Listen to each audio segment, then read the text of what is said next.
Hi hello friends, good morning. Welcome back to Chaitra Kannada vlog. So ಎಲ್ಲರೂ ಹೇಗಿದ್ದೀರಾ? ಎಲ್ಲರೂ ಕೂಡ ಚೆನ್ನಾಗಿದ್ದೀರಾ ಅಲ್ವಾ? ಅದರಲ್ಲೂ ಶ್ರಾವಣ ಮಾಸ ಹೇಳಂಗೆ ಇಲ್ಲ. ಲೇಡೀಸ್ ಎಲ್ಲ ತುಂಬಾ ಬಿಸಿ ಇರ್ತೀರಾ. ಮನೆ ಕ್ಲೀನಿಂಗು, ವರಮಹಾಲಕ್ಷ್ಮಿ ಹಬ್ಬ ಬರ್ತಾ ಇದೆ, ಎಲ್ಲ ಪ್ರಿಪರೇಷನ್ ಮಾಡ್ಕೊಬೇಕು. ಕೆಲವೊಬ್ರು ಶ್ರಾವಣದಲ್ಲಿ ಏನಂದ್ರೆ ದಾಸಯ್ಯ ಕರೆದು ಮನೇಲಿ ಪೂಜೆ ಮಾಡಿ, ಸಿಹಿ ಅಡಿಗೆ ಮಾಡಿ, ದೇವ್ರಿಗೆ ನೈವೇದ್ಯ ಇಟ್ಟು ಪೂಜೆ ಮಾಡಂತ ಒಂದು ಸಂಪ್ರದಾಯ ಕೂಡ ಇರುತ್ತೆ. ನಾವು ಕೂಡ ಮಾಡಬೇಕು. ಸೊ ನಿಧಾನವಾಗಿ ಮಾಡೋಣ ಅಂತೇಳಿ ಊರಿಂದ ಬಂದ್ವಿ. ಗೃಹ ಪ್ರವೇಶ ಎಲ್ಲ ಮುಗಿಸ್ಕೊಂಡು ಚೆನ್ನಾಗಾಯ್ತು, ತುಂಬಾ ಚೆನ್ನಾಗಾಯ್ತು. ಸೊ ಫಂಕ್ಷನ್ ಮುಗಿಸ್ಕೊಂಡ್ ಬಂದು ಒಂದ್ 2 days ರೆಸ್ಟ್ ಮಾಡಿದ್ ಕೂಡ ಆಯ್ತು. ಯಾಕೆಂದ್ರೆ ಊರ್ಗಳ ಕಡೆ ಹೋದ್ರೆ ನಿದ್ರೆ ಇರಲ್ಲ, ಅದ್ರಲ್ಲೂ ಮೊದ್ಲೇ ನಿದ್ರೆ ಇರಲ್ಲ. ಇನ್ನು ಫಂಕ್ಷನ್ ಅಂತ ಹೇಳಿದ್ರೆ ಕೇಳಂಗೆ ಇಲ್ಲ, ನಿದ್ರೆನೇ ಇರ್ಲಿಲ್ಲ. 1-2 days ಬರೀ ನಿದ್ರೆ ಮಾಡೋದೇ ಆಯ್ತು. ಅಂಗಡಿ ಕೆಲಸ ಸ್ವಲ್ಪ ನಿದ್ರೆ ಮಾಡೋ ಈ ತರ ಆಯ್ತು. ನೆಕ್ಸ್ಟ್ ಇವಾಗ ನಿನ್ನೆಯಿಂದ ನಾನು ಮನೆ ಕ್ಲೀನಿಂಗ್ ಇಟ್ಕೊಂಡಿದ್ದೀನಿ, ಇವತ್ತು ಮಾಡ್ತಾ ಇದ್ದೀನಿ. ಸೊ ಹಾಗಾಗಿ ವಿಡಿಯೋ ಮಾಡ್ಕೊಂಡು ಕ್ಲೀನಿಂಗ್ ಕೆಲಸ ಮಾಡ್ಕೊಂತು ಅಂದ್ರೆ ಸ್ವಲ್ಪ ಟೈಮ್ ಆಗುತ್ತೆ ಅನ್ಬಿಟ್ಟು ವಿಡಿಯೋ ಅನ್ಕೊಂಡ್ ವಿಡಿಯೋನೇ ಮಾಡಕ್ ಆಗ್ತಿಲ್ಲ. ಅದಕ್ಕೆ ಇವಾಗ ಮಾಡ್ಬಿಡೋಣ ಅನ್ಬಿಟ್ಟು ಮೊಬೈಲ್ ಆನ್ ಮಾಡಿದೆ. ಸೊ ವಿಡಿಯೋ ಮಾಡ್ಕೊಳ್ಳೋಣ ಅಂತ ಹೇಳಿ. ಸೊ ಇವತ್ತು ಸ್ವಲ್ಪ ಹಾಲೆಲ್ಲ ಕ್ಲೀನ್ ಮಾಡ್ಬಿಟ್ರೆ ನಾಳೆ ಸ್ಯಾಟರ್ಡೆ ಸ್ವಲ್ಪ ಅಂಗಡಿಲೂ ಕೂಡ ಸುಮಾರು ಆರ್ಡರ್ ನಾನು ಕಳ್ಸೇ ಇಲ್ಲ. ಪ್ಲೀಸ್ ಯಾರು ಕೂಡ ಬೇಜಾರ್ ಮಾಡ್ಕೊಂಬೇಡಿ ದಯವಿಟ್ಟು. ಫಂಕ್ಷನ್ ಇತ್ತು, ಮತ್ತೆ ಇಲ್ಲಿ ಬಂದು ಸ್ವಲ್ಪ ನನಗೆ ಏನೇನೋ ಕೆಲಸಗಳು, ಹಾಗಾಗಿ ಕಳ್ಸಿದೀನಿ. ಕೆಲವೊಬ್ಬರಿಗೆ ಬೇಬಿ ಸರಿ ಇದೆಲ್ಲ ನಾನು ಸರಿಯಾಗಿ ಕಳ್ಸ್ಲಿಕ್ಕೆ ಆಗಿಲ್ಲ. ಸೊ ನಾಳೆ ರೆಡಿ ಮಾಡ್ತಾ ಇದ್ದೀನಿ, ನಾಳೆ ಡಿಸ್ಪ್ಯಾಚ್ ಮಾಡ್ತೀನಿ. ಸೊ ನಾಳೆ ಚಿಲ್ಲಿ ಪೌಡರ್ ಮತ್ತೆ ಇದೆಲ್ಲ ರೆಡಿ ಮಾಡ್ಕೊಂಡ್ಬಿಟ್ರೆ ಇನ್ ಸಂಡೆಯಿಂದ ಮತ್ತೆ ಮನೆ ಕೆಲಸ ಮಾಡ್ಕೊಬಹುದು ಅಂತ ಹೇಳಿ ಸೊ ಮಾಡ್ಬೇಕು. ಇನ್ನ ಕಿಚನ್ ಕ್ಲೀನ್ ಮಾಡ್ಬೇಕು, ತುಂಬಾನೇ ಕೆಲಸ ಇದೆ. ಹಿಂಗೆ ಅಂದ್ರೆ ಯಾವ್ದ್ ಮಾಡಿ ಯಾವ್ದ್ ಬಿಡೋದು ಅನ್ನೋ ರೀತಿಲೂ ಇದೆ. ಸೊ ಅದ್ರಲ್ಲೂ ನಾನು ಒಬ್ಳೆ ಬ್ಯಾಲೆನ್ಸ್ ಮಾಡ್ತಾ ಇದ್ದೀನಿ. ಗಂಗಾ ಬರ್ತಿದ್ಲು, ನಂಗೆ ತುಂಬಾ ಹೆಲ್ಪ್ ಆಗ್ತಾ ಇತ್ತು, ಎಲ್ಲಾ ಕ್ಲೀನ್ ಮಾಡ್ಕೊಡ್ತಾ ಇದ್ಲು. ನೋಡೋಣ ಸಂಡೇನಾದ್ರೂ ಬಾಮ್ಮ ಅಂತ ಹೇಳಿದೀನಿ. ಬಂದ್ರೆ ಸ್ವಲ್ಪ ಪಾತ್ರೆ ಎಲ್ಲ ತೊಳ್ಸ್ಕೊಂಡ್ಬಿಡೋಣ ಅಂತ ಹೇಳಿ ಕಿಚನ್ದು. ಸೊ ನೋಡೋಣ ಹೆಂಗಾಗುತ್ತೆ ಅಂತ ಹೇಳಿ ಒಟ್ನಲ್ಲಿ ಪ್ರಿಪರೇಷನ್ ಅಂತೂ ನಾನು ಮಾಡ್ಕೊತಾ ಇದ್ದೀನಿ. ಶುಕ್ರವಾರ ವರಮಹಾಲಕ್ಷ್ಮಿ ಹಬ್ಬ ಇರೋದ್ರಿಂದ, ಮತ್ತೆ ನೆಕ್ಸ್ಟ್ ಸ್ಯಾಟರ್ಡೆ ನಾವು ಶ್ರಾವಣ ಪೂಜೆ ಮಾಡ್ಬೇಕು ಮನೆಯಲ್ಲಿ. ಸೊ ಕಜ್ಜಾಯ ಮಾಡಿ ಮನೆಯಲ್ಲಿ ದಾಸಯ್ಯನ ಕರೆದು ಅಲ್ಲಿ ದೇವ್ರಿಗೆಲ್ಲ ಪ್ರಸಾದ ಮಾಡಿ ನೈವೇದ್ಯಕ್ಕಿಟ್ಟು ಪೂಜೆ ಮಾಡಿ ಹೋಗಂತ ಪದ್ಧತಿ. ಸೊ ಮೈಸೂರಲ್ಲಿ ಮಾಡ್ತಾ ಇದ್ರು, ನಮ್ಮ ಅತ್ತೆ ಮಾವ ಮಾಡ್ತಾ ಇದ್ರು, ನಾವು ಇಲ್ಲಿಂದ ಹೋಗ್ತಾ ಇದ್ವಿ. ಇವಾಗ ಏನಂದ್ರೆ ಅವ್ರಿಗೆ ಸ್ವಲ್ಪ ಏಜ್ ಆಗಿದೆ, ಹೋಗ್ತಾ ಹೋಗ್ತಾ ಮಾಡಕ್ ಆಗಲ್ಲ. ಆಮೇಲೆ ನಾವು ಕೂಡ ಆ ಸಂಪ್ರದಾಯ ಫಾಲೋ ಮಾಡ್ಬೇಕಾಗುತ್ತೆ ಮುಂದೆ. ಎಷ್ಟು ದಿನ ಅಂತ ಅವ್ರನ್ನೇ ಡಿಪೆಂಡ್ ಆಗಕ್ಕಾಗತ್ತಲ್ವಾ. ಸೊ ನಾವು ಅದನ್ನ ಮುಂದುವರ್ಸ್ಕೊಂಡು ಹೋಗ್ಬೇಕು. ಹಾಗಾಗಿ ನಾನೇ ಮಾಡೋಣ ಅನ್ಬಿಟ್ಟು ಅವ್ರನ್ನೇ ಇಲ್ಲಿ ಕರೆದಿದೀವಿ. ಅವರು ಕೂಡ ಬರ್ತಾರೆ. ಸ್ವಲ್ಪ ಎಲ್ಲ ಕ್ಲೀನ್ ಮಾಡ್ಕೊಂಡ್ಬಿಡ್ತು ಅಂದ್ರೆ ಅವ್ರು ವಿಘ್ನಷ್ಟೇ ಬರ್ತೀವಂತ ಹೇಳಿದ್ದಾರೆ. ಸೊ ಇಷ್ಟ ಆಯ್ತು ಫ್ರೆಂಡ್ಸ್. ಇವಾಗ ಕೆಲಸ ಮಾಡ್ಬೇಕು. ಸ್ವಲ್ಪನೇ ಇನ್ನು ಟೈಮ್ ಇರೋದ್ರಿಂದ ನಿಧಾನವಾಗಿ ಮಾಡ್ಕೊಳ್ಳೋಣ ಅಂತ ಹೇಳಿ ಮಾಡ್ಕೊಂತಾ ಇದೀನಿ. ಅದ್ರ ಮಧ್ಯೆ ಶಾಪಿಂಗ್ ಕೂಡ ಮಾಡ್ಬೇಕು. ಸೊ ನೀವು ಕೂಡ ಕೆಲಸ ಸ್ಟಾರ್ಟ್ ಮಾಡಿದೀರಾ? ಎಷ್ಟಾಗಿದೆ ಏನು ಎಲ್ಲ ಇಲ್ಲಾಂದ್ರೆ ಎಲ್ಲ ಮುಗಿಸ್ಬಿಟ್ಟಿದೀರಾ? ಶಾಪಿಂಗ್ ಕೆಲಸ ಎಲ್ಲ ಮುಗ್ದಿದ್ಯಾ ಅಂತ ಹೇಳಿ ಕಮೆಂಟ್ ಮಾಡಿ. ಮತ್ತೆ ತುಂಬಾ ಗ್ರ್ಯಾಂಡ್ ಆಗಿ ಮಾಡೋರು ಇರ್ತಾರೆ, ವರಮಹಾಲಕ್ಷ್ಮಿ ಹಬ್ಬ ಸಿಂಪಲ್ ಆಗಿ ಮಾಡೋರು ಇರ್ತಾರೆ. ಸೊ ಅವ್ರವ್ರಿಗೆ ಹಿಂಗ್ ಅನ್ಸುತ್ತೋ ಆ ರೀತಿ ಮಾಡ್ತಾ ಇರ್ತಾರೆ. ನಾನೇನಂತ ಹೇಳಿದ್ರೆ 5 ವರ್ಷದಿಂದ ಕೂಡ ನಾನು ಯಾವ ಹಬ್ಬನು ನಾನು ಆಚರಿಸಕ್ಕೆ ಆಗಿರ್ಲಿಲ್ಲ. ಯಾಕೆಂದ್ರೆ ನಮ್ಮ ಮನೆಯಲ್ಲಿ ಇವಾಗ ಅಣ್ಣ ತಮ್ಮದಿರು ದಾಯಾದಿಗಳಂತ ಹೇಳ್ತಿಲ್ವಾ. ಸೊ ಅವ್ರು ಯಾರ್ದೋ ಊರಲ್ಲಿ ಸಾವು ಅಂದ್ರೆ ನಮ್ಮ ಮಾವ ಚಾಮರಾಜನಗರ ಸೈಡ್ ಅವರು. ಸೊ ಚಿಕ್ಕ ವಯಸ್ಸಲ್ಲೇ ಬಂದು ಮೈಸೂರಲ್ಲಿ ಸೆಟ್ಲ್ ಆಗಿದ್ರು. ಹಾಗಾಗಿ ಅಲ್ಲಿ ಅಣ್ಣ ತಮ್ಮದಿರೆಲ್ಲ ಸುಮಾರು ಜನ, ದೊಡ್ಡ ಫ್ಯಾಮಿಲಿನೇ ಅವ್ರದ್ದು ಕೂಡ. ಏನಂದ್ರೆ ಗೊತ್ತಿರುತ್ತಲ್ಲ ನಿಮ್ಗೆ, ಫ್ಯಾಮಿಲಿನಲ್ಲಿ ಯಾರ್ದಾರು ಒಂದು ಸಾವಾಯ್ತು ಅಂದ್ರೆ ಆ ವರ್ಷ ಏನೂ ಹಬ್ಬ ಇಲ್ಲ. ಹಾಗಾಗಿ ಸತತವಾಗಿ 5 ವರ್ಷದಿಂದ ನಮ್ಮ ಮನೇಲಿ ಇದೇ ನಡ್ಕೊಂಡು ಬಂದಿದೆ. ಏನೋ ಒಂಥರ ಬೇಜಾರಾಗ್ಬಿಟ್ಟಿತ್ತು. ಅದಕ್ಕೆ ಬೇಡಪ್ಪ ಈ ಸಲ ಇಂದನಾದ್ರೂ ಸ್ವಲ್ಪ ಖುಷಿಯಾಗಿ ನೆಮ್ಮದಿಯಾಗಿ ಹಬ್ಬ ಆಚರಣೆ ಮಾಡೋಣ ಅನ್ಕೊಂಡು ಮಾಡ್ಕೊಂಡು ಕೆಲಸ ಮಾಡ್ತಾ ಇದೀವಿ. ಸೊ ನೋಡೋಣ ಹೆಂಗಾಗುತ್ತೆ ಅಂತ ಹೇಳಿ. ಫ್ರೆಂಡ್ಸ್ ನೋಡ್ತಾ ಇದ್ದೀರಲ್ಲ, ಮನೆ ಎಲ್ಲ ಎಷ್ಟು ಹರಡ್ಕೊಂಡಿದೆ ಅಂತ ಹೇಳಿದ್ರೆ ಫುಲ್ಲು ಹರಡ್ಕೊಂಡ್ಬಿಟ್ಟಿದ್ದೀನಿ. ಎಲ್ಲ ಸ್ವಲ್ಪ ಡೀಪ್ ಕ್ಲೀನ್ ಮಾಡಬೇಕು. ನೆಕ್ಸ್ಟು ಶ್ರಾವಣ ಪೂಜೆ ಎಲ್ಲ ಹಬ್ಬ ಎಲ್ಲ ಇರೋದ್ರಿಂದ ಸ್ವಲ್ಪ ಡೀಪ್ ಕ್ಲೀನೇ ಮಾಡ್ಕೊಳ್ಳೋಣ ಅಂತ ಹೇಳಿ ನಾವು ಸಾಮಾನ್ಯ ಶ್ರಾವಣ ಮಾಸದಲ್ಲೇ ನಾವು ಎಲ್ಲ ಡೀಪ್ ಕ್ಲೀನ್ ಮಾಡೋದು. ಏಕೆಂದರೆ ಮನೆ ದೇವ್ರ ಪೂಜೆ ಮಾಡಬೇಕು. ಸೊ ಹಾಗಾಗಿ ಅದರಲ್ಲೂ ಈಗ ಊರಿಗೆ ಹೋಗಿದ್ದೆ ಅಲ್ವಾ, ಅದಕ್ಕೋಸ್ಕರ ಎಲ್ಲ ಸ್ವಲ್ಪ ಅಲ್ಲಿಂದ ತಂದು ಬಟ್ಟೆಗಳು ಎಲ್ಲ ಹಾಗಾಗಿ ಇಟ್ಟಿರೋದ್ರಿಂದ ಆಮೇಲೆ ಬಂದು ಒಂದು ಸ್ವಲ್ಪ ದಿನ ಏನೂ ಕೆಲಸ ಮಾಡೋಕ್ಕಾಗಲ್ಲ. ಸೊ ಹಾಗಾಗಿ ಇಷ್ಟೊಂದು ಹರಡ್ಕೊಂಡಿದ್ದೆ. ಪರವಾಗಿಲ್ಲ, ನನಗೇನಂತ ಹೇಳಿದ್ರೆ ಈ ಒಂದು ಸಾರಿ ಇಂಟ್ರೆಸ್ಟ್ ತೊಗೊಂಡು ಮನಸ್ಸಿಗೆ ತೊಗೊಂತು ಅಂತ ಹೇಳಿದ್ರೆ ಯಾವ ಕೆಲಸನೂ ನನಗೆ ಲೆಕ್ಕ ಇರಲ್ಲ, ಮಾಡ್ಕೊಂಡ್ಬಿಡ್ತೀನಿ. ಆದರೆ ಲೇಜಿತನ ಇತ್ತು ಅಂತ ಹೇಳಿದ್ರೆ ನನ್ನ ಸ್ವಲ್ಪ ಕಷ್ಟ. ಆದರೆ ಕ್ಲೀನಿಂಗು ಆ ಥರ ಎಲ್ಲ ಸ್ವಲ್ಪ ಕೆಲಸ ಇಟ್ಕೊಳ್ಳೋವ್ರಿಗೆ ಹೆಂಗಪ್ಪ ಅಂತ ಎಂಥವ್ರಿಗೂ ಅನಿಸುತ್ತೆ ಲೇಡೀಸ್ಗೆ. So hello friends, welcome back to Chaitra Kannada vlog. So ನೆನ್ನೆ ನನ್ನ ವ್ಲಾಗ್ನ ಕಂಟಿನ್ಯೂ ಯಾಕೆಂದ್ರೆ ಮನೆ ಕೆಲಸ ತುಂಬಾನೇ ಟೈಮ್ ಆಗೋಗ್ಬಿಡ್ತು. ಒಂದೇ ದಿನ ತುಂಬಾನೇ ರಿಸ್ಕ್ ಆಯ್ತು. ಹಾಗಾಗಿ ನಾನು ವಿಡಿಯೋ ಮಾಡ್ತು ಅಂದ್ರೆ ಇನ್ನ ಟೈಮ್ ಆಗ್ಬಿಡುತ್ತೆ ಅನ್ಕೊಂಡು ನಾನು ವಿಡಿಯೋ ಮಾಡ್ಕೊಳ್ಳಿಲ್ಲ. ಇವತ್ತು ಕೂಡ ಅಷ್ಟೇ ಅಂಗಡಿನಲ್ಲಿ ತುಂಬಾನೇ ಕೆಲಸ ಇತ್ತು. ಬೇಬಿ ಸರಿ ಮಾಡಿದೆ, ಮತ್ತೆ ಧನಿಯಾ ಪೌಡರ್ ಮಾಡಿದ್ವಿ. ಸೊ ಅದೆಲ್ಲ ಪ್ಯಾಕ್ ಮಾಡಿ, ಯಾಕೆಂದ್ರೆ ಹಬ್ಬ ಇರೋದ್ರಿಂದ ಎಲ್ಲ ಸುಮಾರು ಆರ್ಡರ್ ಬರ್ತಾ ಇದೆ. ಅದಕ್ಕೋಸ್ಕರ ನಾಳೆನೂ ಕೂಡ ಅಷ್ಟೇ ಮಾಲ್ಟ್ ಮಾಡಬೇಕು. ಸ್ವಲ್ಪ ಆರ್ಡರ್ ಡಿಲೇ ಆಗಿರೋರು ದಯವಿಟ್ಟು ಬೇಜಾರು ಮಾಡ್ಕೊಂಬೇಡಿ. ನಾನು ಎಲ್ಲ ಏನೇ ಇದ್ರು ನಾಳೆ ಸಾರ್ಟ್ ಔಟ್ ಮಾಡ್ತಾ ಇದ್ದೀನಿ. ನನಗೂ ಕೂಡ ಎಲ್ಲ ಸ್ವಲ್ಪ ಒಟ್ಟೊಟ್ಟಿಗೆ ಬಂದಿರೋದ್ರಿಂದ ಬ್ಯಾಲೆನ್ಸ್ ಮಾಡೋದು ಕಷ್ಟ ಆಗುತ್ತಲ್ವಾ. ಮನೆದು ಮಾಡಬೇಕು, ಅಲ್ಲೂ ಮಾಡಬೇಕು. ಹಾಗಾಗಿ ಅದರಲ್ಲೂ ನಾಳೆ ಎಲ್ಲ ಫೈನಲ್ ಆಗಿ ಮುಗ್ದೋಗ್ಬಿಡುತ್ತೆ. ಪ್ರಾಡಕ್ಟ್ ಎಲ್ಲ ಮಾಡಿ ಕಲ್ಸ್ಕೊಟ್ಬಿಡ್ತೀನಿ. ಸೊ ಅದಕ್ಕೋಸ್ಕರ ಇವತ್ತು ಸ್ವಲ್ಪ ಮಾಡಿದೆ. ಮನೆಯನ್ನು ಕೂಡ ಅಷ್ಟೇ ಆಲ್ಮೋಸ್ಟ್ ಎಲ್ಲ ಮುಗ್ದಿದೆ. ಇನ್ನು ಫ್ರಿಡ್ಜ್ ಮತ್ತೆ ಕಿಚನ್ ಎರಡು ಕ್ಲೀನ್ ಮಾಡ್ಕೊಬೇಕು. ಇನ್ ಬೇರೆದೆಲ್ಲ ಮುಗ್ದಿದೆ. ಅಂದ್ರೆ ಫೈನಲ್ ಟಚ್ ಅಪ್ ಕೊಡ್ಬೇಕು. ಸೋಫಾ ಕವರ್, ಬೆಡ್ಶೀಟ್ ಕವರ್ಗಳು ಎಲ್ಲ ನೀಟಾಗಿ ಹಾಕ್ಬಿಟ್ಟು ಮತ್ತೆ ಫೈನಲ್ ಆಗಿ ಒಂದ್ಸಲ ಕ್ಲೀನ್ ಮಾಡ್ಕೊಂಡ್ಬಿಡ್ತು ಅಂದ್ರೆ ಹಬ್ಬಕ್ಕೆಲ್ಲ ರೆಡಿ ಆಗಿ ಹೋಗ್ಬಿಡ್ತು. ಮತ್ತೆ ಇನ್ನೊಂದು ವಿಷಯ ಏನಪ್ಪಾ ಅಂದ್ರೆ, ಸುಮಾರು ಜನ ಫ್ರೆಂಡ್ಸ್ ನೀವು ನನ್ನ ಪರ್ಸನಲ್ ನಂಬರ್ಗೆ ವಾಟ್ಸ್ಆಪ್ ಅಲ್ಲಿ ಮೆಸೇಜ್ ಮಾಡಿದೀರಾ. ತುಂಬಾ ಅಳುಬ್ರೆ ಕಸ್ಟಮರು. ಸೊ ಅಳುಬ್ರಾಗಿರೋದ್ರಿಂದ ಸ್ವಲ್ಪ ಅದು ಬಿಸ್ನೆಸ್ ನಂಬರ್ ಗೊತ್ತಿಲ್ಲ. ಮೇ ಬಿ ನಾನು ಸ್ಟಾರ್ಟಿಂಗ್ ಡೇಸ್ ಅಲ್ಲಿ ಸ್ವಲ್ಪ ಈ ತರ ಪರ್ಸನಲ್ ನಂಬರ್ ಕೊಟ್ಟಿದ್ದೆ ನಾನು ಪ್ರಮೋಷನ್ ವಿಡಿಯೋ ಮಾಡ್ಬೇಕಾದ್ರೆ. ಸೊ ಅದಕ್ಕೋಸ್ಕರ ಅದಕ್ಕೆ ಮೆಸೇಜ್ ಹಾಕಿದೀರಾ. ದಯವಿಟ್ಟು ನಾನು ಸ್ಕ್ರೀನ್ ಮೇಲೆ ನನ್ನ ವಾಟ್ಸ್ಆಪ್ ನಂಬರ್ ಕೊಟ್ಟಿರ್ತೀನಿ ಮತ್ತೆ ಒಂದ್ಸಾರಿ ಅವರು ಈ ನಂಬರ್ಗೆ ಮೆಸೇಜ್ ನ ಮಾಡಿ. ಏಕೆಂದ್ರೆ ನಾನು ಬಿಸ್ನೆಸ್ ನಂಬರ್ ಪರ್ಸನಲ್ ನಂಬರ್ ತುಂಬಾ ನೋಡೋದು ಕಡಿಮೆ. ಯಾವುದೇ ರೀತಿ ವಾಟ್ಸ್ಆಪ್ ಏನು ನೋಡಲ್ಲ. ಜಸ್ಟ್ ಫೋನ್ ಮಾಡೋದಕ್ಕೆ ಮಾತ್ರ ಅದನ್ನ ಉಪಯೋಗಿಸ್ತೀನಿ. ನನ್ಗಿಂತ ಹೆಚ್ಚಾಗಿ ನನ್ನ ಮಗಳೇ ಸ್ವಲ್ಪ ಅದೇನೋ ಫ್ರೆಂಡ್ಸ್ ಎಲ್ಲ ಗ್ರೂಪ್ ಮಾಡ್ಕೊಂಡು ಮೆಸೇಜಸ್, ಸ್ಕೂಲ್ ಮೆಸೇಜಸ್ ಎಲ್ಲಾನು ಅವಳೇ ಉಪಯೋಗಿಸ್ತಿರ್ತಾಳೆ ಆ ಫೋನು. ಅದಕ್ಕೋಸ್ಕರ ಯಾಕೆಂದ್ರೆ ಸುಮಾರು ಜನ ಪೆಂಡಿಂಗ್ ಆಗ್ಬಿಟ್ಟಿದೆ. ಮೇಡಮ್ ನಾವು ಅವತ್ತೇ ಆರ್ಡರ್ ಹಾಕಿದ್ವಿ, ನೀವು ಇನ್ನ ಕಳಿಸಿಲ್ಲ ಅಂತೆಲ್ಲ ನನಗೆ ಮೆಸೇಜ್ ಇವತ್ತು ನೋಡಿದ್ರೆ ತುಂಬಾನೇ ದಿವಸದಿಂದ ನಾನು ಏನು ಕಳಿಸಿಲ್ಲ. ಪಾಪ ಅವ್ರಿಗೆ ಮತ್ತೆ ರಿಮೈಂಡ್ ಮಾಡಿಲ್ಲ, ಫೋನ್ ಮಾಡಿಲ್ಲ. ನಾನು ಅದೇ ಅನ್ಕೊಂತ ಇದ್ದೆ. ಅದ್ರಲ್ಲೂ ಇವತ್ತೆಲ್ಲ ಸ್ವಲ್ಪ ಕಳ್ಸಿಕೊಟ್ಟೆ. ನಾಳೆ ಸ್ವಲ್ಪ ಎಲ್ಲ ಕಳ್ಸ್ಬಿಡೋಣ ಅಂತ ಹೇಳಿ ರೆಡಿ ಮಾಡ್ಕೊಂಡಿದೀನಿ. ಸೊ ಬೆಳಗ್ಗೆಯಿಂದ ಎಲ್ಲ ಕೆಲಸಗಳಿರೋದ್ರಿಂದ ಏನೂ ನಾನು ಅಡುಗೆ ಎಲ್ಲ ಮಾಡೋಕ್ಕೂ ಆಗಿರಲಿಲ್ಲ. ಸೊ ಅದಕ್ಕೋಸ್ಕರ ಇವಾಗ ಸ್ವಲ್ಪ ಚಪಾತಿ ಇಟ್ಟಿತ್ತು ಮತ್ತು ತುಪ್ಪ ಖಾರ ಇತ್ತು. ಅದನ್ನೇ ಸ್ವಲ್ಪ ಅಡ್ಜಸ್ಟ್ ಮಾಡೋಣ ಅಂತ ಹೇಳಿ ಚಪಾತಿನ ಹಾಕ್ತಾಯಿದ್ದೀನಿ. ಮೋಹಿತಾನು ಕೂಡ ಚಪಾತಿನೇ ತಿನ್ಕೊಳ್ಳೋಣ ಬಿಡಿಯಮ್ಮ ಅಂತ ಹೇಳಿದ್ಲು. ಅದಕ್ಕೋಸ್ಕರ ಚಪಾತಿನೇ ಮಾಡ್ಕೊತಾ ಇದ್ದೀನಿ.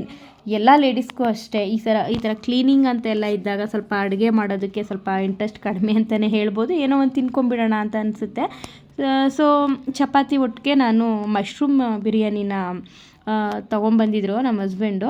ಸೊ ರೈಸ್ ಏನಾದರೂ ಬೇಕಲ್ವಾ, ಬೇಡ ಏನು ರೈಸ್ ಏನು ಮಾಡೋಕ್ಕೆ ಹೋಗಬೇಡ ಅಂತ ಹೇಳಿ, ಸೊ ಅದನ್ನು ಎಲ್ಲ ತಿನ್ಕೊಳ್ಳೋಣ ಸರಿ ಬಿಡಿ ಅಂದ್ಬಿಟ್ಟು ನಾನು ಸುಮ್ಮನೆ ಆಗಿಬಿಟ್ಟೆ. ಅವ್ರಿಗೆ ಗೊತ್ತಿಲ್ಲ ನಾನು ಇಲ್ಲಿ ಊಟ ಬಡಿಸಿದ್ದೀನಿ. ಅವರು ಎಲ್ಲ ಕೆಲಸ ಮಾಡಿದಾಳಲ್ಲ ಅಂದ್ಬಿಟ್ಟು ಊಟನೂ ಕೇಳ್ತಾಯಿಲ್ಲ. ಅವರೇ ಏನೋ ಬಡಿಸ್ಕೊಳಕ್ಕೆ ಹುಡ್ಕಾಡ್ತಿದ್ರು. ಆಮೇಲೆ ನಾನೇ ಇಲ್ಲಿ ಊಟ ಬಡಿಸ್ತಿದ್ದೀನಿ ಬನ್ನಿ ಅಂದ್ಬಿಟ್ಟು ಊಟ ಮಾಡ್ತಾಯಿದ್ದೀವಿ ಇವಾಗ. ನನಗಂತೂ ಎಷ್ಟೊತ್ತು ಮಲಗ್ತೀವಪ್ಪ ಅಂತ ಅನ್ನಿಸ್ಬಿಡ್ತು. ಅದ್ರ ಮಧ್ಯೆ ಮೋಹಿತ ಏನೋ ಸ್ಕೂಲಲ್ಲಿ ಏನು ವಿಷಯಗಳಾಗಿರುತ್ತೆ ಅದನ್ನು ಹೇಳ್ಕೊತಿರ್ತಾಳಲ್ವ, ಅದಕ್ಕೆ ನಮ್ಮ ಹಸ್ಬೆಂಡ್ ಅದ್ರ ಬಗ್ಗೆ ಮಾತಾಡ್ತಾಯಿದ್ರು. ನಾವು ಊಟ ಮಾಡಬೇಕಾದ್ರೆ ಸಾಮಾನ್ಯ ಅಷ್ಟೇ.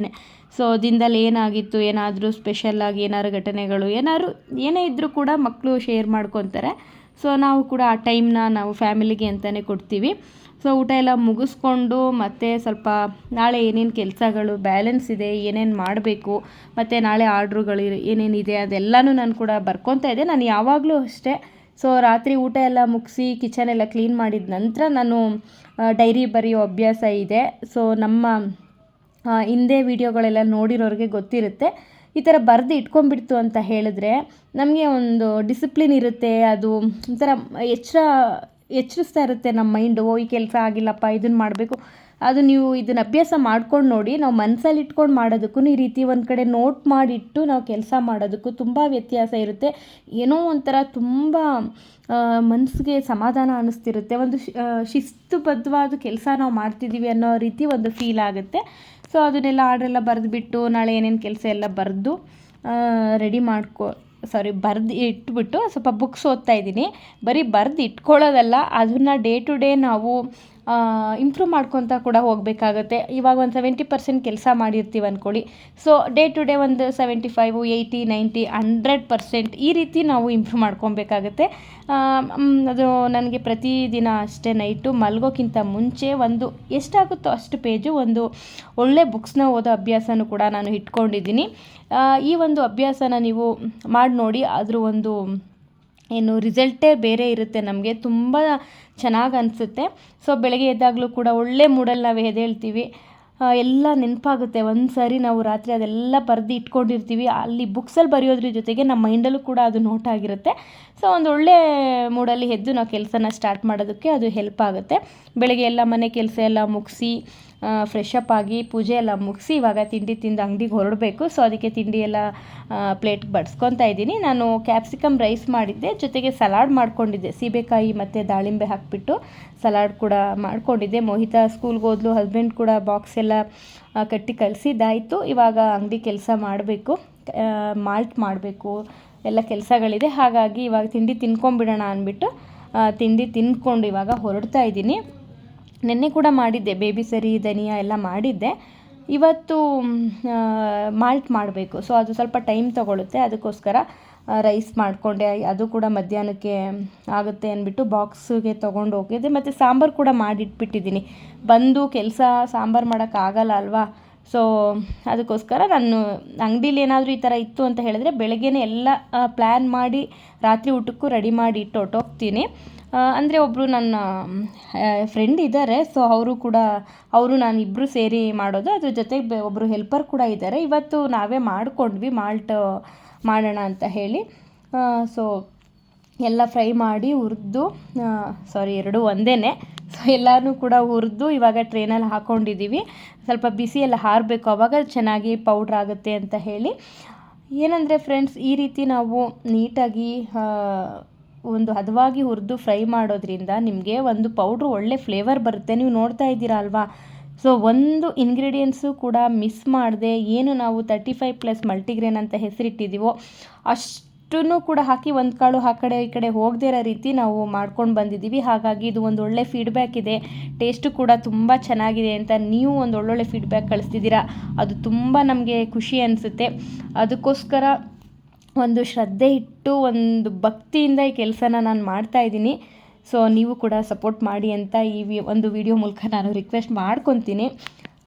ಈ ಕೆಲಸ ನನಗೆ ತುಂಬ ಖುಷಿ ಕೊಟ್ಟಿದೆ, ಏನೋ ಒಂದು ತೃಪ್ತಿ ಭಾವನೆನ ಕೊಟ್ಟಿದೆ. ಎಷ್ಟು ಜನ ಒಂದು ಫ್ರೆಂಡ್ಶಿಪ್ ಸಿಕ್ಕಿದೆ ಇದರಿಂದ. ನನಗೆ ಒಂದು ಒಳ್ಳೊಳ್ಳೆ ಫೀಡ್ಬ್ಯಾಕ್ ಕಳಿಸ್ತಿರ್ತೀರ, ನನ್ನ ಬಗ್ಗೆ ಒಂದು ಒಳ್ಳೆ ಮಾತನ್ನ ಹೇಳ್ತಿರ್ತೀರ. ಅದೆಲ್ಲ ಕೇಳಿದಾಗ ತುಂಬ ಖುಷಿಯಾಗುತ್ತೆ ಫ್ರೆಂಡ್ಸ್. ಯಾವುದೇ ಕೆಲಸ ಅಲ್ಲಿ ದೊಡ್ಡದೇ ಆಗಬೇಕಂತ ಅಲ್ಲ, ಒಂದು ಚಿಕ್ಕ ಕೆಲಸನೂ ಕೂಡ ನಾವು ತೃಪ್ತಿಯಿಂದ ಮಾಡಿದಾಗ ಅಷ್ಟು ನಾವೇನೋ ಒಂದು ಸಾಧಿಸಿದ್ವೇನೋ ಅನ್ನೋ ಒಂದು ತೃಪ್ತಿ ಸಿಗುತ್ತಲ್ಲ. ಸೊ ಅದಕ್ಕೆ ನಿಜವಾಗ್ಲೂ ಬೆಲೆ ಕಟ್ಟೋಕ್ಕಾಗಲ್ಲ. ನಾನು ಕೂಡ ಅಷ್ಟೇ. ಮತ್ತು ಇನ್ನೊಂದೇನೆಂದರೆ, ಯಾವ ಕೆಲಸನೂ ಕೂಡ ಸಣ್ಣದ್ರಿಂದನೇ ಸ್ಟಾರ್ಟ್ ಆಗೋದು. ಸೊ ಸಣ್ಣ ಸ್ಟೆಪ್ಸೇ ಕೊನೆಗೆ ನಮಗೆ ಒಂದು ದೊಡ್ಡ ಸ್ಟೆಪ್ಸ್ ತೊಗೊಳಕ್ಕೆ ದಾರಿ ಆಗುತ್ತೆ. ಹಾಗಾಗಿ ಈ ಕೆಲಸ ಸಣ್ಣದು, ಈ ಕೆಲಸ ಪುಟ್ಟದು ಅದೆಲ್ಲ ನಾವು ಅಂದ್ಕೊಳ್ಳೋಕ್ಕೆ ಆಗಲ್ಲ.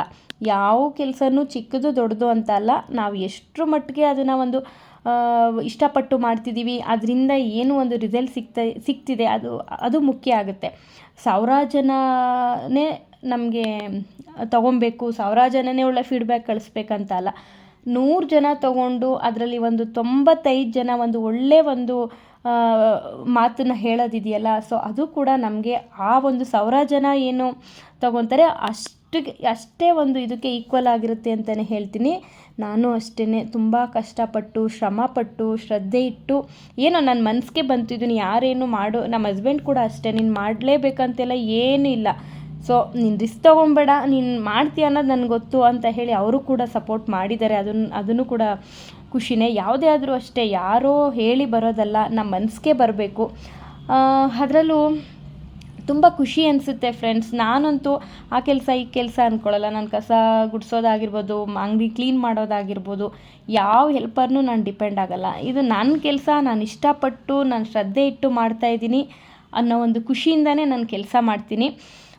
ಸೊ ಅದಕ್ಕೋಸ್ಕರ ಇಷ್ಟಾಯಿತು ಫ್ರೆಂಡ್ಸ್. ನೀವು ಕೂಡ ಅಷ್ಟೇ, ಈ ಒಂದು ಸಣ್ಣ ಕೆಲಸ, ಒಂದು ಒಳ್ಳೆ ಕೆಲಸ ಅಂದ್ಕೊಂಡು ನಾನು ಮಾಡ್ತಾಯಿದ್ದೀನಿ. ಸೊ ತುಂಬ ಜನ ಸಪೋರ್ಟ್ ಮಾಡ್ತಿದ್ದೀರಾ, ಇಲ್ಲ ಅಂತ ಎಲ್ಲ. ನೀವು ಕೂಡ ಸಪೋರ್ಟ್ ಮಾಡಿ, ಹೀಗೆ ಆರೈಸಿ ಅಂತ ಕೇಳ್ಕೊತಾ ಇದ್ದೀನಿ ಫ್ರೆಂಡ್ಸ್. ಇಷ್ಟ ಆಗಿತ್ತು ಇವತ್ತಿನ ಒಂದು ವಿಡಿಯೋ. ನೆಕ್ಸ್ಟು ಏನಾಯ್ತು ಅಂದರೆ, ನನಗೆ ರೆಗ್ಯುಲರಾಗಿ ವಿಡಿಯೋ ಮಾಡೋಕ್ಕಾಗಲಿಲ್ಲ. ವರಮಹಾಲಕ್ಷ್ಮಿ ಒಂದು 3 ಡೇಸ್ ಆದಮೇಲೆ ವಿಡಿಯೋ ಮಾಡ್ತಾಯಿದ್ದೀನಿ, ಅದನ್ನು ಜಾಯಿನ್ ಮಾಡ್ತಾಯಿದ್ದೀನಿ. ಅಂದರೆ ವರಮಹಾಲಕ್ಷ್ಮಿ ಹಬ್ಬ. ಒಂದು ಡಿಸಪಾಯಿಂಟ್ ಏನಂದರೆ, ನನಗೆ ಹಬ್ಬ ಮಾಡೋಕ್ಕಾಗಲಿಲ್ಲ. ಮಾಮೂಲಿ ಗೊತ್ತಿರುತ್ತಲ್ಲ ಲೇಡೀಸ್ ಪ್ರಾಬ್ಲಮ್ಮು. ಅದಕ್ಕೋಸ್ಕರ ಪರವಾಗಿಲ್ಲ, ಏನೂ ಮಾಡೋಕ್ಕಾಗಲ್ಲ. ದೇವರು ಯಾವಾಗ ಪೂಜೆ ಮಾಡಿಸ್ಕೊಬೇಕೋ ಆವಾಗಲೇ ಮಾಡಿಸ್ಕೊತಾರೆ. ಆದರೂ ಏನು ಬೇಜಾರಿಲ್ಲ. ನಮ್ಮ ಮನೆಯವರು ಎಲ್ಲ ನೀಟಾಗಿ ಪೂಜೆ ದೇವ್ರ ಮನೆಯೆಲ್ಲ ರೆಡಿ ಮಾಡಿ ಪೂಜೆ ಮಾಡಿದ್ರು. ಸೊ ನಾನೇನು ಸ್ವಲ್ಪ ಏನಾದರೂ ಸಿಂಪಲ್ಲಾಗಿ ಅಡುಗೆ ಎಲ್ಲ ಮಾಡಿ ಖುಷಿಯಾಗಿ ಅವತ್ತೊಂದು ದಿನ ಒಂದು ತೃಪ್ತಿಯಿಂದ ಪೂಜೆನ ಮಾಡಿದ್ವಿ. ಸೊ ನೆಕ್ಸ್ಟು ಸ್ಯಾಟರ್ಡೇ ನಮಗೆ ಶ್ರಾವಣ ಮಾಸದ ಪೂಜೆ ಇದೆ, ಹಾಗಾಗಿ ಮನೆಯಲ್ಲಿ ಸೊ ಅದನ್ನು ಕೂಡ ಎಲ್ಲ ಪ್ರಿಪೇರ್ ಮಾಡ್ಕೊಬೇಕು. ಏನು ಮಾಡೋಕ್ಕಾಗಲ್ಲ, ಕೆಲವೊಂದು ವಿಚಾರ ನಾವು ಅಂದ್ಕೊಂಡಂಗೆ ಆಗಬೇಕು ಅಂತೆಲ್ಲ ಹೇಳೋಕ್ಕಾಗಲ್ಲ. ಅದು ದೇವ್ರಿಚ್ಛೆ ಏನಿರುತ್ತೋ ಅದು ಆಗುತ್ತೆ. ಏನೇ ಇರಲಿ, ಏನೇ ಬರಲಿ, ಏನೇ ಒಂದು ಸಮಸ್ಯೆಗಳು ಬರಲಿ, ಸೊ ಅದಕ್ಕೆಲ್ಲ ನಾವು ತಲೆ ಕೆಡಿಸ್ಕೊಳ್ದೆ ಏನು ಬರುತ್ತೋ ಅದನ್ನು ಖುಷಿಯಾಗಿ ತೊಗೊಬೇಕು. ಅದೇ ಜೀವನ. ಕೆಲವೊಂದು ಸಲ ತುಂಬ ಏನೋ ಆಸೆ ಇಟ್ಕೊಂಡ್ಬಿಟ್ಟಿರ್ತೀವಿ, ಹಾಗೆ ಮಾಡೋಣ ಹೀಗೆ ಮಾಡೋಣ ಅಂತ ಹೇಳಿ. ಆದರೆ ನಾವು ಅಂದ್ಕೊಂಡಂಗೆ ಏನಿಲ್ಲ, ಅದೇನಾಗಬೇಕೋ ಅದೇ ಆಗುತ್ತೆ. ಆದರೆ ನಾವು ಅದಕ್ಕೆ ನಮ್ಮ ಮನಸ್ಥಿತಿನ ರೆಡಿ ಮಾಡ್ಕೊಬೇಕಷ್ಟೆ. ಸೊ ಯಾವುದಕ್ಕೂ ಬೇಜಾರು ಮಾಡ್ಕೊಬಾರ್ದು, ಯಾವುದಕ್ಕೂ ತುಂಬ ಖುಷಿ ಪಡೋಕ್ಕೆ ಹೋಗಬಾರ್ದು. ಸೊ ಇಷ್ಟೇ ಜೀವನ ಅಲ್ವಾ ಫ್ರೆಂಡ್ಸ್. ಮತ್ತು ಅಡುಗೆನೂ ಕೂಡ ಅಷ್ಟೇ. ನಾನು ಏನಪ್ಪ ಅಂದರೆ ಮಶ್ರೂಮ್ ಬಿರಿಯಾನಿ ಮಾಡಿ ಇದನ್ನು ಮಾಡ್ತಾಯಿದ್ದೀನಿ, ಏನು ಬಜ್ಜಿ ಹಾಕ್ತಾಯಿದ್ದೀನಿ. ಇದು ಬಜ್ಜಿ ಮೆಣಸಿನ್ಕಾಯಿ ಬರುತ್ತಲ್ಲ, ಅದನ್ನು ಮಾಡಿ ಸಿಂಪಲಾಗಿ ಮಾಡ್ಕೊಳ್ಳೋಣ. ಏನಂದರೆ ಹಬ್ಬದ ಟೈಮಲ್ಲಿ ಏನಾಗುತ್ತೆ, ಮಕ್ಕಳಿಲ್ಲ ಅಂದರೆ ಯಾವುದಕ್ಕೂ ಇಂಟ್ರೆಸ್ಟ್ ಬರೋಲ್ಲ. ಇವಾಗ ಏನಾಗಿದೆ, ಮೋಹಿತ ಕೂಡ ಅಷ್ಟೇ ಡ್ಯಾನ್ಸ್ ಕ್ಲಾಸ್ಗೆ ಹೋಗಿದ್ದಾಳೆ. ಅವಳಿಗೆ ನಾಳೆ ಡ್ಯಾನ್ಸ್ ಪರ್ಫಾಮೆನ್ಸ್ ಇದೆ ಸ್ಟೇಜ್ದು. ಸೊ ಅದಕ್ಕೋಸ್ಕರ ಅವಳು ಬೆಳಗ್ಗೆ ಹೋಗಿರೋದು, ಇನ್ನೂ ಬಂದಿಲ್ಲ. ಅಟ್ಲೀಸ್ಟ್ ಊಟಕ್ಕಾದರೂ ಬರ್ತಾಳೆ ಏನೋ ಗೊತ್ತಿಲ್ಲ. ಅದೇ ಹೇಳ್ತಾ ಇದೆ, ನಮ್ಮ ಹಸ್ಬೆಂಡ್ ಕೂಡ ಪೂಜೆ ಮುಗಿಸೋದ್ರು ಕರ್ಕೊಂಡು ಬರೋಕ್ಕೆ. ಅಷ್ಟರೊಳಗೆ ಬರೋವರೆಗೆ ಸ್ವಲ್ಪ ಬಿಸಿಯಾಗಿ ಮಾಡೋಣ ಅಂತ ಹೇಳಿ ಗ್ರೀನ್ ಮಸಾಲೆ ಎಲ್ಲ ಹಾಕಿ, ಅವಳಿಗೆ ಇಷ್ಟ ಆಗುತ್ತೆ. ನಮ್ಮ ಹಸ್ಬೆಂಡ್ಗೂ ಕೂಡ ಅಷ್ಟೇ. ಅದಕ್ಕೋಸ್ಕರ ಮಶ್ರೂಮ್ ಬಿರಿಯಾನಿ ಮಾಡಿಬಿಟ್ಟು ಮೆಣಸಿನ್ಕಾಯಿ ಬಜ್ಜಿ ಜೊತೆಗೆ ಸ್ವೀಟ್ ಮಾಡೋಣ ಅಂದ್ಕೊಂಡೆ. ಅದೇ ಹೇಳಿದ್ನಲ್ವ, ಅಯ್ಯೋ ಏನು ಪರವಾಗಿಲ್ಲ ಬೇಡ, ಅವಳು ಬರೋದೇ 9-9:30 ಆಗುತ್ತೆ, ಏನೋ ಒಂದಿಷ್ಟು ತಿನ್ಕೊಂಡು ಮಲ್ಕೊಳ್ಳೋಣ ಅಂದ್ಬಿಟ್ಟು ಅಡುಗೆ ಮಾಡಿದ್ದಾಯಿತು. ಇಷ್ಟಾಯಿತು ಫ್ರೆಂಡ್ಸ್, ನನ್ನ ಒಂದು ಇವತ್ತಿನ ಹಬ್ಬದ ದಿನ ಅಂತಲೇ ಹೇಳ್ಬೋದು. ಸಿಂಪಲ್ಲಾಗಿದ್ದರೂ ಕೂಡ ಏನೋ ಒಂದು ತೃಪ್ತಿಯಿಂದ ಮಾಡಿದ್ದೀನಿ ಅಷ್ಟೇ. ಮತ್ತು ಸ್ವಲ್ಪ ಮೊಸರು ಬಜ್ಜಿ ಮಾಡಿ ಇಟ್ಕೊಂಡ್ಬಿಡೋಣ, ರೆಡಿ ಮಾಡಿಡೋಣ ಅಂದ್ಬಿಟ್ಟು ಈರುಳ್ಳಿ ಎಲ್ಲ ಹೆಚ್ಚಿ ರೆಡಿ ಮಾಡ್ಕೊತಾ ಇದ್ದೀನಿ. ಸೊ ಇದಾಗಿತ್ತು ಫ್ರೆಂಡ್ಸ್ ನಮ್ಮ ಮನೆಯ ವರಮಹಾಲಕ್ಷ್ಮಿ ಹಬ್ಬದ ಸಿಂಪಲ್ ಅಡುಗೆಗಳು ಅಂತಲೇ ಹೇಳ್ಬೋದು. ಸೊ ನೀವೆಲ್ಲ ಏನು ಮಾಡಿದ್ರಿ, ಏನು ಸ್ಪೆಷಲ್ಲು ಅನ್ನೋದನ್ನು ನನಗೆ ಕಮೆಂಟ್ ಮಾಡಿ ತಿಳಿಸಿ. ಹಲೋ ಫ್ರೆಂಡ್ಸ್, ನಮಸ್ಕಾರ ಎಲ್ಲರಿಗೂ ಮೊದಲನೇದಾಗಿ ವರಮಹಾಲಕ್ಷ್ಮಿ ಹಬ್ಬದ ಶುಭಾಶಯಗಳು. ಸೊ ಎಲ್ಲಾ ಜೀವನದಲ್ಲೂ ಕೂಡ ಕಷ್ಟಗಳು ಕಳೆದು ಸುಖ, ಶಾಂತಿ, ನೆಮ್ಮದಿ, ಆಯಸ್ಸು, ಆರೋಗ್ಯ ಜೊತೆಗೆ ಸಂಪತ್ನ ಆ ಮಹಾತಾಯಿ ವರಮಹಾಲಕ್ಷ್ಮಿ ಕೊಡ್ಲಿ ಅಂತ ಹೇಳಿ ನಿಮ್ಮೆಲ್ಲರ ಪರವಾಗಿ ನಾನು ಬೇಡ್ಕೊತಾ ಇದ್ದೀನಿ. ಸೊ ನಮ್ಮನೇಲೂ ಕೂಡ ಸಿಂಪಲ್ ಆಗಿ ವರಮಹಾಲಕ್ಷ್ಮಿ ಹಬ್ಬ ಮುಗೀತು. ಅಂದ್ರೆ ಜಸ್ಟ್ ಪೂಜೆ ಮಾಡಿದ್ರು ಅಷ್ಟೇ, ನಾನ್ ಮಾಡೋ ಹಾಗಿರ್ಲಿಲ್ಲ. ನಮ್ಮ ಹಸ್ಬೆಂಡ್ ಆಫೀಸಿಂದ ಬಂದು ಪೂಜೆ ಮುಗಿಸಿದ್ದಾಯ್ತು. ಒಂದ್ ಬೇಜಾರು ಏನು ಗೊತ್ತಾ, ಹಬ್ಬ ಅಂತ ಹೇಳಿದ್ರೆ ಎಲ್ಲ ಇದ್ದಾಗ ಅದ್ರ ಖುಷಿನೇ ಬೇರೆ. ಆದ್ರೆ ನನ್ ಮಗ ಹಾಸ್ಟೆಲ್ ಇದ್ದಾನೆ, ನಿಮ್ಗೆಲ್ಲ ಗೊತ್ತು. ಮತ್ತೆ ನನ್ ಮಗಳು ಏನಂದ್ರೆ ಗೌರಿ ಹಬ್ಬ ವರಮಹಾಲಕ್ಷ್ಮಿ ಹಬ್ಬದಲ್ಲಿ ನನ್ ಕೈಗೆ ಸಿಗಲ್ಲ, ಅದೇ ಬೇಜಾರು. ಒಂದು ಹೊಸ ಬಟ್ಟೆನೂ ಕೂಡ ಅವಳು ಹಾಕೊಳಕ್ಕಾಗಲ್ಲ, ಯಾಕೆಂದ್ರೆ ಡ್ಯಾನ್ಸ್ ಪ್ರಾಕ್ಟೀಸ್ಗೆ ಹೋಗಿರ್ತಾಳೆ. ಇವತ್ತು ನೋಡಿ ಬೆಳಗ್ಗೆ 9 ಗಂಟೆಗೆ ಹೋಗಿರೋದು, ಇವಾಗ ಟೈಮು 7:30 ಆಗ್ತಾ ಇದೆ, ಇನ್ನೂ ಕೂಡ ಬಂದಿಲ್ಲ. ಅದು ತುಂಬಾ ಬೇಜಾರು.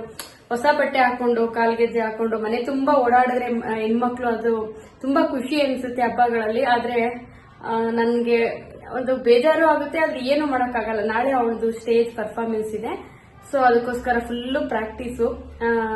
ನಾಳೆ ಫಂಕ್ಷನ್ ಇದೆ, ಹಾಗಾಗಿ ಇವಾಗ ಬರ್ತಾಳೆ. ಇವಾಗ ಬಂದು ಕತ್ಲೆ ಆಗಿದೆ ಅಲ್ವಾ, ಇನ್ನೇನು ಬಟ್ಟೆ ಹಾಕೊಳಕ್ಕಾಗಲ್ಲ, ಊಟ ಮಾಡಿ ಸ್ಟ್ರೈನ್ ಆಗಿರುತ್ತೆ, ಮಲ್ಕೊಂಡ್ಬಿಡ್ತಾಳೆ. ಸೊ ಮಕ್ಕಳು ಇಲ್ಲ ಅಂದ್ರೆ ಅದು ಹಬ್ಬ ಅಂತಾನೆ ಅನ್ಸಲ್ಲ. ಇರ್ಲಿ, ಏನೇ ಇದ್ರು ಮನೆಯಲ್ಲಿ ಒಂದು ಹಬ್ಬದ ವಾತಾವರಣ ಇದ್ರೆ ಒಂದ್ ಮನ್ಸಿಗೂ ಕೂಡ ನೆಮ್ಮದಿ ಅಲ್ವಾ. ಸೊ ಪೂಜೆ ಎಲ್ಲ ಮಾಡಿ ಅದರಲ್ಲೂ ಕ್ಲೀನಿಂಗ್ ಎಲ್ಲ ಮುಗಿಸ್ಕೊಂಡೆ. ನೆಕ್ಸ್ಟ್ ವೀಕ್ ಶ್ರಾವಣ ಪೂಜೆ ಮಾಡಬೇಕು ಮನೆಯಲ್ಲಿ. ಅದಕ್ಕೋಸ್ಕರ ಫ್ರೆಂಡ್ಸ್ ಇವಾಗ ಊಟ ಕೂಡ ರೆಡಿ ಆಗಿದೆ. ಸೊ ನೀವೇ ನೋಡಿದ್ರಲ್ಲ, ಮಶ್ರೂಮ್ ಬಿರಿಯಾನಿ ಸಿಂಪಲ್ ಆಗಿ ಸ್ವಲ್ಪ ಮೆಣಸಿನಕಾಯಿ ಬಜ್ಜಿನ ಹಾಕಿ ಮೊಸರು ಬಜ್ಜಿ ಮಾಡಿ ಇಟ್ಟಿದ್ದೀನಿ. ಸೊ ಕಾಯ್ತಾ ಇದ್ದೀನಿ ಅವ್ರು ಬರ್ಲಿ ಅಂತ ಹೇಳಿ.